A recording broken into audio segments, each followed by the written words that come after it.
Dre Baldwin, balloverseas.com, the overseas basketball blueprint. Topic here is size and athleticism. You need one of them, okay?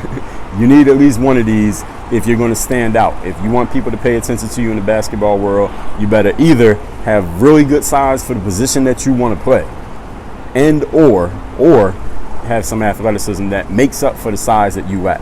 So we mentioned somebody like Nate Robinson. He's 5 feet 9 inches tall, but pound for pound, inch for inch, probably one of the most athletic players in the NBA while he was playing. Probably one of the top 10 athletes in the league while he was playing, maybe even top 5. So he made up for his lack of size with his athletic ability. But another thing we need to mention about Nate Robinson is that you can't name another Nate Robinson.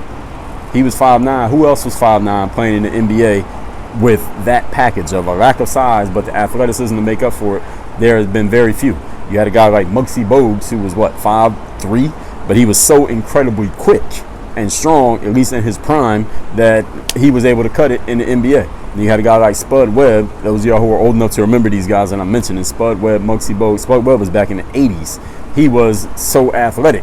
Same thing, similar to Muggsy Bogues. He's like a combination of Nate and Muggsy. Very quick, very athletic. He was able to play above his size. But the thing is, you can name all those guys on your hands. You can count them on your fingers. Who were the players who lacked size but were still able to play in the league because they had the athleticism that allowed them to play bigger than they actually were? Hopefully you're at least 6 feet tall. You are somewhat close to whatever size you need to be for the position that you want to play. You make up for it with your athletic ability. So what is the athletic ability that you have that will allow you to play bigger? So you got a Dwayne Wade he's blocking 7-footer shots and dunking on guys even though he's 6'4". You got Charles Barkley who's playing power forward and grabbing rebounds over guys who are 6'10" because he had the athletic ability. So when it comes to size and athleticism, you need to have one or the other. Ideally, you have both. You get a player who has both, then that's when you get your quote-unquote normal superstars. You get a guy like a Kobe. He has size and athleticism. Michael Jordan, Patrick Ewing, LeBron James. I mean, you can name 100 players who have size and athleticism. You have some players who have size. They're not super athletic, but they can still play in the league because they got the size. Basketball is a tall man's game. And then you have athletes like Allen Iverson. People don't really call Allen Iverson athletic because he wasn't like jumping up and dunking on people. Usually in basketball, when we say athletic, we're talking about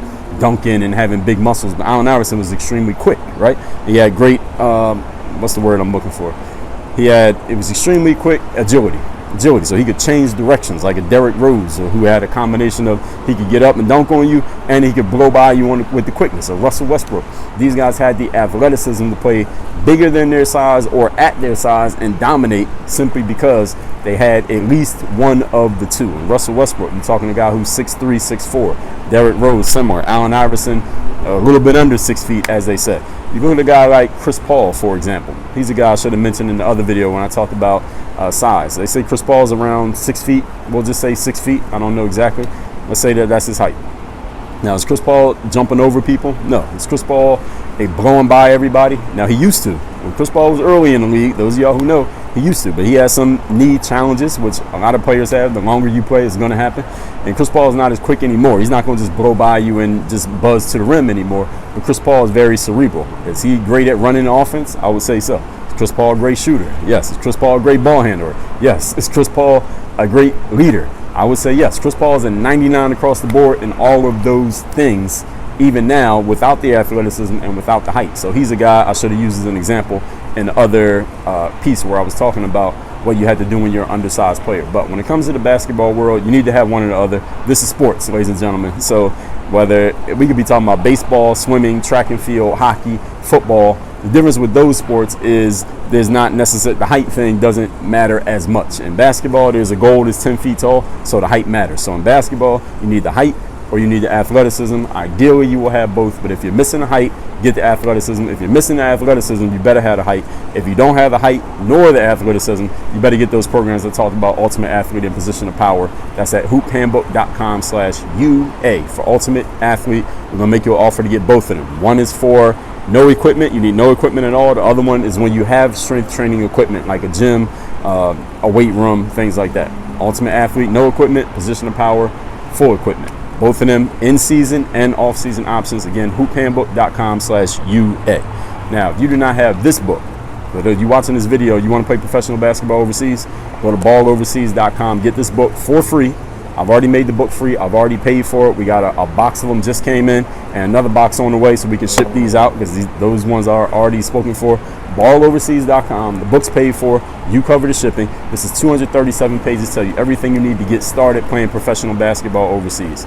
I came from a D3 school where I walked on. I had no agent, no video, no connections, no whatever else you think you need to play overseas. I didn't have it. I had size, I had athleticism, I had talent, and I had a desire. So I had all these intangible things to work for me, but I had nothing on paper that was going to just get me put on, if you understand what I'm saying. If that's where you're at, or even if you happen to have some of those things, even better, balloverseas.com will tell you exactly what you need to know about the game from 1,000-foot view, so you can get started and play professional basketball overseas, because not everybody's going to get their chance to do this. You better push yourself to the front of the line. This book will show you how to do it. balloverseas.com. Books paid for, you cover the shipping. Work on your game. Dre all day.